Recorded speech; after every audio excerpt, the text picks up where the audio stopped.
Selamat datang di Gelora News, berita sepekan Partai Gelora Indonesia bersama saya Bilkis Mutia.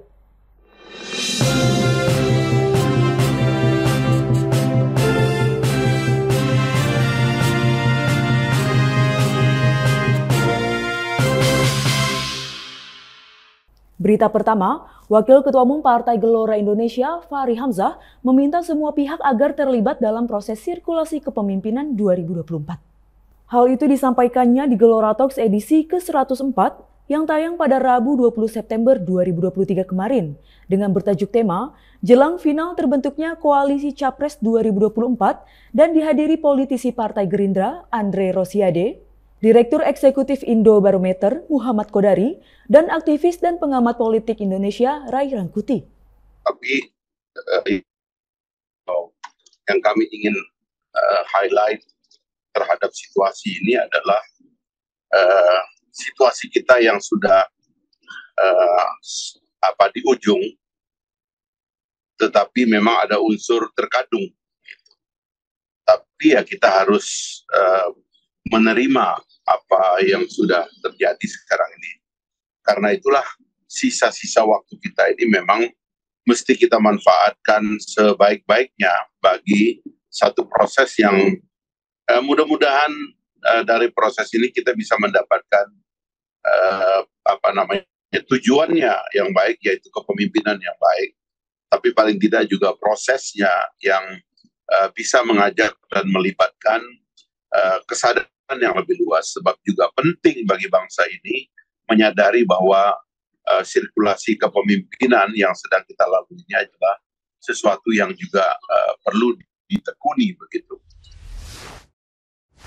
Berita kedua, Ketua Umum Partai Gelombang Rakyat Indonesia, Anies Mata, menegaskan bahwa kepemimpinan Prabowo Subianto nantinya akan membawa Indonesia ke dalam babak sejarah baru jika terpilih sebagai Presiden RI di 2024. Hal itu disampaikan Anies Mata dalam konferensi pers setelah pertemuan pimpinan Partai Koalisi Indonesia Maju di kantor DPP Partai Golkar, Slipi, Jakarta pada Kamis 14 September 2023 malam.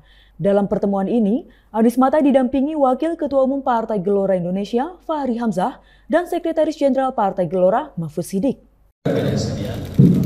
Saya hanya ingin menambahkan 3 kata setelah mendengarkan presentasi calon presiden kita, Pak Prabowo.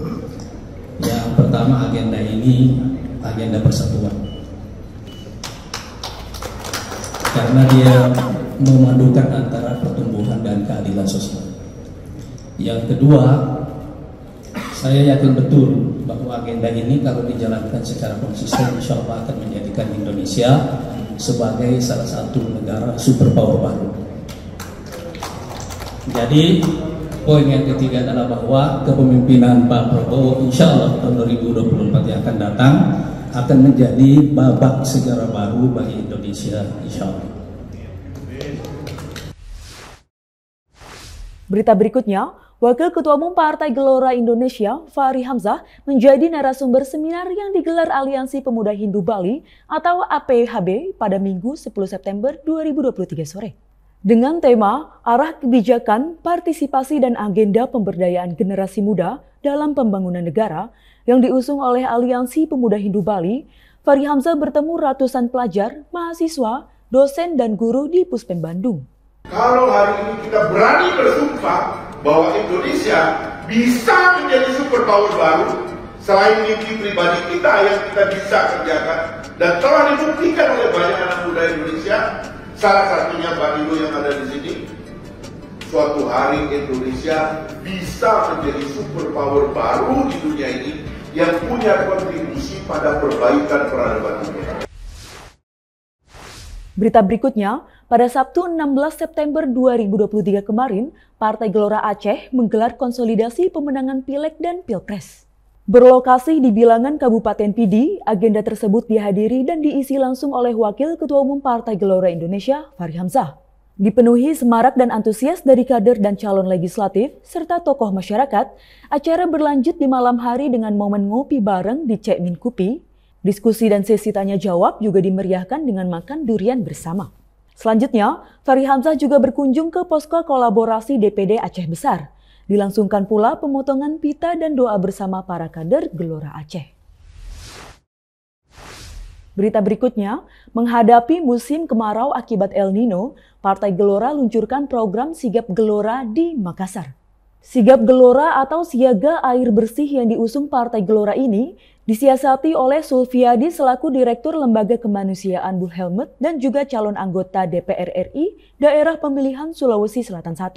Menjadi aksi kemanusiaan yang dibantu juga oleh rekan-rekan Blue Helmet, warga mengaku terbantu dengan penyediaan pasokan air bersih dari mobil tangki di daerah Karuwisi Utara, Kecamatan Panakukang, Kota Makassar pada Jumat 15 September 2023. Saya berterima kasih kepada Pak Sul yang telah membantu warga yang sedang membutuhkan kasihan berupa bantuan airnya. Terima kasih banyak untuk Pak Sul dan dari Partai Gelora. Harapannya, semoga program Sigap Gelora, Siap Gelora atau Siap Antar Pasien, dan Simak Gelora atau Siaga Masker untuk Rakyat yang disediakan Partai Gelora ini dapat membantu masyarakat dan pemerintah. Kemarau panjang juga mengakibatkan kekeringan di berbagai wilayah, termasuk Kabupaten Grobogan. Oleh karenanya, struktur Partai Gelora juga melangsungkan penyaluran bantuan kepada warga.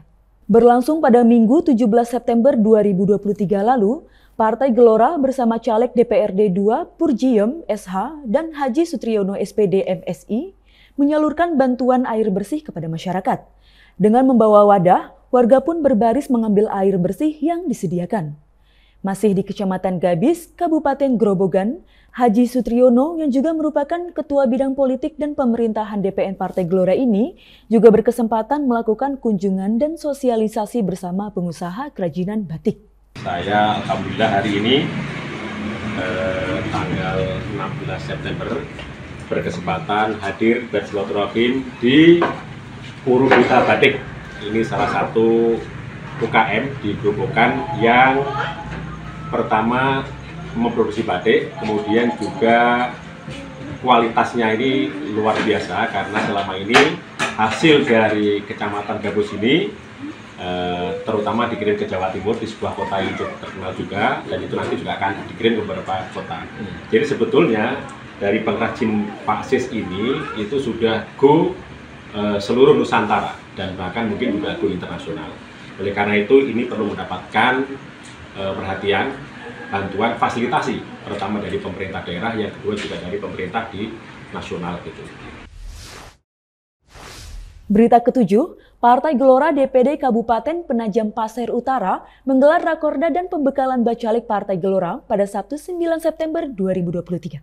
Dihadiri oleh Sekretaris DPW Kalimantan Timur, Haji Sarwono, dan pimpinan DPD Gelora Penajam Pasir Utara, Mujahid SPD, beserta jajaran pengurus lainnya. Acara yang berlangsung di Hotel IKA Penajam ini dipenuhi dengan antusiasme dari caleg tingkat kota, provinsi, dan DPRD RI yang turut hadir.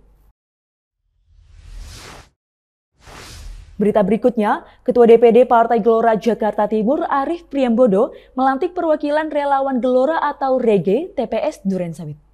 Berlokasi di Basecamp Alap-Alap, Jakarta Timur, pelantikan REGE yang berlangsung pada Minggu malam 17 September 2023 ini ditandai dengan penyematan rompi dan penyerahan bendera Gelora sebagai simbolis. Dalam kesempatan itu pula, Sudirman Alif Gani selaku Ketua DPC Gelora Durensawit mengingatkan pesan Anies Mata mengenai modal penting dalam demokrasi adalah dengan ide dan gagasan.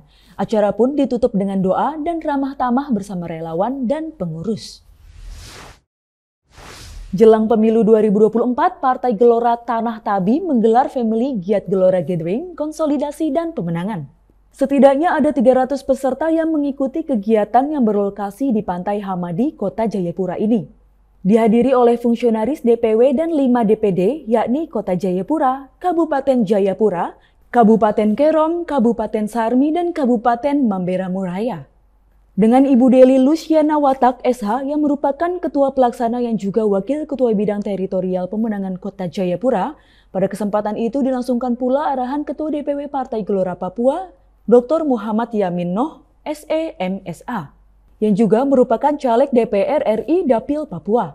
Acara dilanjutkan dengan foto bersama dan diisi dengan hiburan bernyanyi dari para kader dan tarian Papua. Berita selanjutnya, Partai Gelora Kabupaten Bogor melangsungkan rapat koordinasi caleg DPRD Provinsi dan caleg DPRD Bogor di Royal Tapos, Kecamatan Ciawi. Terlaksana selama 2 hari dari tanggal 8 hingga 9 September 2023, acara ini membahas mengenai strategi, basis serta pemenangan masing-masing caleg dengan dihadiri Ketua Partai Gelora Kabupaten Bogor, Wiwit Purwawan, yang juga menjadi caleg provinsi, juga caleg DPR RI Hisan Anismata, yang juga menjadi narasumber di kesempatan tersebut. Berita terakhir, Partai Gelora DKI Jakarta bekerjasama dengan ALCCO menggelar turnamen catur non-master pada Minggu 17 September 2023 kemarin. Berlokasi di bengkel KAVI di Bilangan, Jakarta Selatan, Wakil Ketua DPW Gelora DKI Jakarta, Rifkoh Abriani, memberikan sambutan sebelum turnamen dimulai. Diramaikan dengan semangat warga yang menggelora, acara pun berlangsung dengan lancar dan sportif. Sekian Gelora News pekan ini, saya Bilkis Mutiah pamit undur diri. Saksikan Gelora News setiap Sabtu pukul 7 pagi hanya di Gelora TV. Selamat berakhir pekan.